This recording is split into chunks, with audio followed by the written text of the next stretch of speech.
Hello everyone, मैं प्रदीप कुमार आगाज IAS institute के यूट्यूब चैनल पर आप सभी का स्वागत करता हूं। तो आइए आज के इस वीडियो में हम लोग बात करने वाले हैं विज्ञान एवं प्रौद्योगिकी। विज्ञान एवं प्रौद्योगिकी से रिलेटेड यूपीएससी के प्रीलिम्स और मेंस के लिए आज के जितने भी मोस्ट इम्पोर्टेंट टॉपिक है हम आप लोगों के लिए लेकर आए हैं। तो चलिए देखते हैं। तो देखिए, प्रीलिम्स के लिए जो टॉपिक है वो है भू स्थानिक बुद्धिमत्ता और ग्लोबल पोजीशनिंग सिस्टम है, जीपीएस है, और उपग्रह है, मोबाइल सेंसर और एरियल इमेजेज। और देखिए, मेंस के लिए जो टॉपिक है वो आपदाओं के प्रबंधन में भू स्थानिक प्रौद्योगिकियों का महत्व है। तो चलिए हम यूपीएससी के प्रीलिम्स और मेंस के इन सभी टॉपिक के बारे में पूरे विस्तार से चर्चा करते हैं। तो देखिए, चर्चा में क्यों है, आइए समझते हैं। वर्ष 2023 की गर्मियों में संपूर्ण संयुक्त राज्य में अभूतपूर्व प्राकृतिक आपदाओं की एक श्रृंखला देखी गई है, जिसमें रिकॉर्ड तोड़ तापमान, कनाडाई वनाग्नि, ऐतिहासिक बाढ़ और एक शक्तिशाली तूफान शामिल है।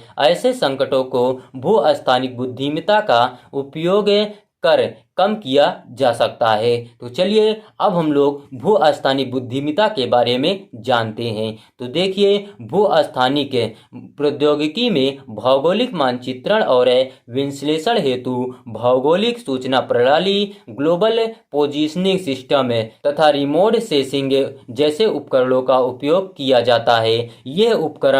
ये उपकरण वस्तुओं, घटनाओं और परिघटनाओं पृथ्वी पर उनकी भौगोलिक स्थिति के अनुसार अनुक्रमित जियोटैग के बारे में स्थानिक जानकारी प्रदान करते हैं। हालांकि किसी स्थान का डेटा स्थिर या गतिशील हो सकता है। किसी स्थान के स्थिर डेटा, स्टैटिक लोकेशन डेटा में सड़क की स्थिति, भूकंप की घटना या किसी विशेष क्षेत्र में बच्चों में कुपोषण की स्थिति के बारे में जानकारी शामिल होती है। जबकि किसी स्थान के गतिशील डेटा, डायनेमिक लोकेशन डेटा में संचालित वाहन या पैदल यात्री, संक्रामक बीमारी के प्रसार आदि से संबंधित डेटा शामिल होता है। बड़ी मात्रा में डेटा में स्थानीय प्रतिरूप के पहचान के लिए इंटेलिजेंस मैप्स और निर्मित करने हेतु प्रौद्योगिकी का उपयोग किया जा सकता है। यह प्रौद्योगिकी दुर्लभ संसाधनों के महत्व और उनकी प्राथमिकता के आधार पर निर्णय लेने में मददगार हो सकती है। तो चलिए अब हम लोग भू स्थानिक बुद्धिमत्ता का महत्व जान लेते हैं। सबसे पहले हम लोग उष्णकटिबंधीय चक्रवातों की निगरानी में सहायता के बारे में जानते हैं।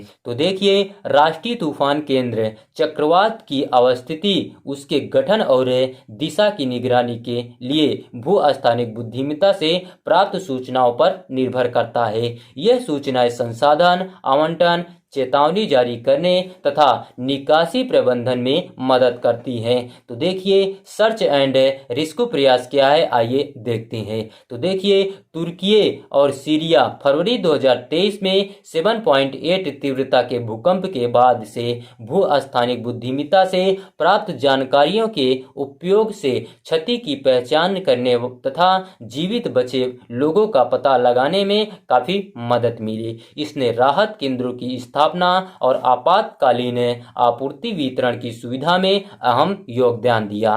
तो चलिए अब हम लोग पर्यावरण निगरानी के बारे में जानते हैं। तो देखिए, सबसे पहले हम लोग जलवायु संबंधित घटनाओं का पुनर्नुमान देखते हैं। तो देखिए, तापमान, वर्षा, स्नोपैक और ध्रुवीय बर्फ की निगरानी की सहायता से किसी प्रकार के व्यवधान का पुनर्नुमान तथा संभावित तैयारी करने में मदद मिलती है। जलवायु परिवर्तन के कारण होने वाली चरम मौसमी घटनाओं से उत्पन्न बढ़ते खतरों का समाधान करने हेतु यह काफी महत्वपूर्ण है। सैन्य और सार्वजनिक क्षेत्र में अनुप्रयोग है, आइए देखते हैं। सबसे पहले हम लोग सीमा प्रबंधन में भू स्थानिक बुद्धिमत्ता का उपयोग देखते हैं। तो देखिए, यूक्रेन के संघर्ष में रूसी सैन्य बलों की गतिविधियों और पाकिस्तान में भारत में घुसपैठ आदि की रिपोर्ट करने में सैटेलाइट तस्वीरों से प्राप्त महत्वपूर्ण जानकारियां बड़ी भूमिका निभाती हैं।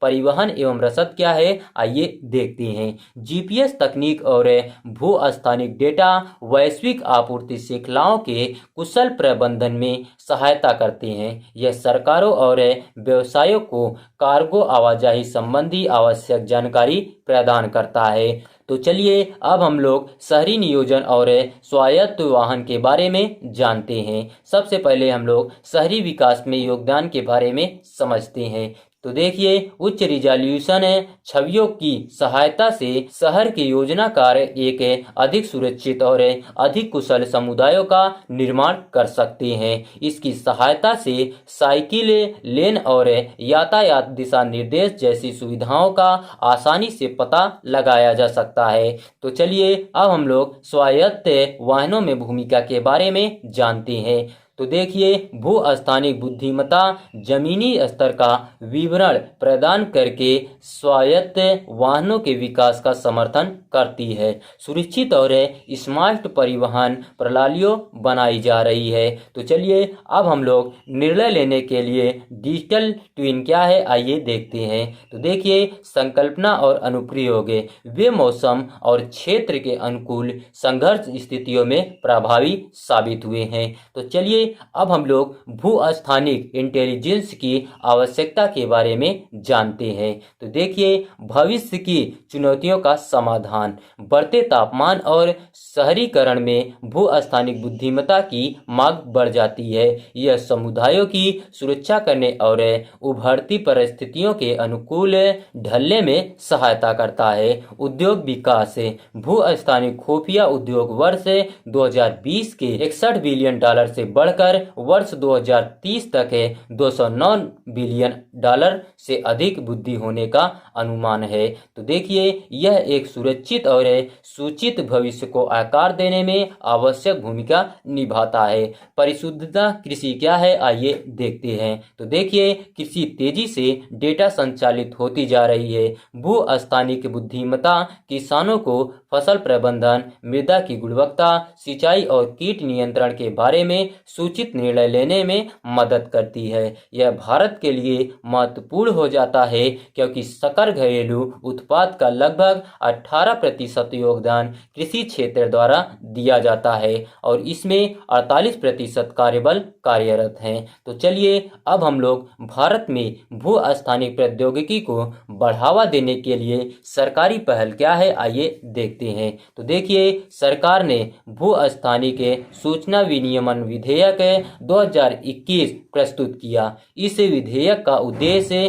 भारत में भू-स्थानिक जानकारी के अधिग्रहण, प्रसार और उपयोग को विनियमित करना है। इसमें राष्ट्रीय सुरक्षा चिंताओं को केंद्र में रखकर मानचित्रण तथा भू-स्थानिक डेटा संग्रह के लिए दिशा निर्देश निर्धारित करने का प्रस्ताव रखा गया। भू-स्थानिक बुद्धिमत्ता के उपयोग को सुव्यवस्थित करने के लिए राष्ट्रीय भू-स्थानिक नीति 2022 की शुरुआत की गई थी। तो चलिए अब हम लोग देखते हैं भू-स्थानिक बुद्धिमत्ता से संबंधित चुनौतियां।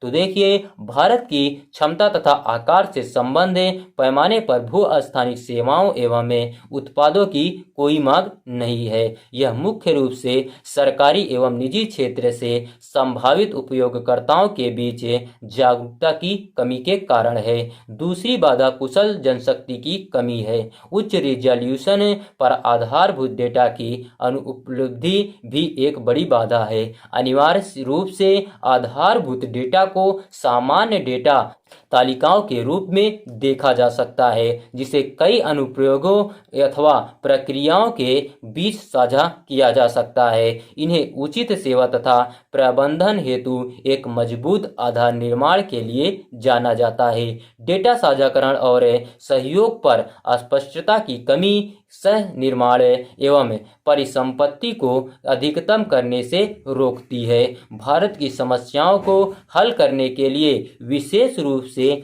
विकसित उपायों में रेडी टू यूज समाधान अभी उपलब्ध नहीं है। आगे की राह क्या है, आइए देखते हैं। तो देखिए, जियो पोर्टल और डेटा क्लाउड की स्थापना सभी सार्वजनिक वित्त पोषित डेटा को सेवा मॉडल के रूप में बिना किसी शुल्क अथवा नाम मात्र शुल्क के सुलभ बनाने हेतु एक जियो पोर्टल स्थापित करने की आवश्यकता है। सबसे महत्वपूर्ण यह है कि डेटा साझाकरण, सहयोग और सह निर्माण की संस्कृति को विकसित किया जाए। फाउंडेशन डेटा का सृजन, इसमें डेटा एकत्रीकरण, शहरों के लिए डेटा का लेयर और प्राकृतिक संसाधनों का डेटा शामिल होना चाहिए। भू-स्थानिक में स्नातक कार्यक्रम, देश को भारत के प्रमुख संस्थानों में भू-स्थानिक में स्नातक कार्यक्रम शुरू करना चाहिए। ये कार्यक्रम अनुसंधान और विकास प्रयासों को बढ़ावा देंगे जो स्थानीय स्तर पर